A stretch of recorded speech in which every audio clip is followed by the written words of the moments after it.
વલસાડના રોહિયાળ તલાટ ગામમાં બની છે ગોઝારી ઘટના। પાંડવકુંડમાં ડૂબી જતા 4 વિદ્યાર્થીઓના મોત થયા છે, એકનો બચાવ થયો છે।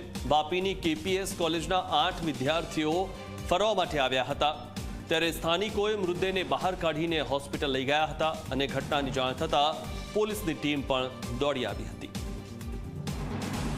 તો વિદ્યાર્થીઓ ફરવા માટે આવ્યા હતા અને તેમાં 4 વિદ્યાર્થીઓના મોત થયા છે।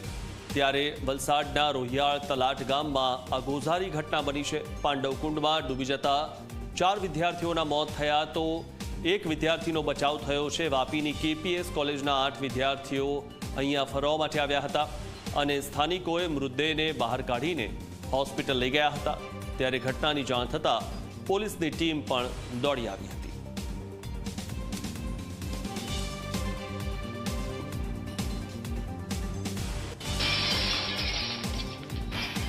તો આણંદ સબ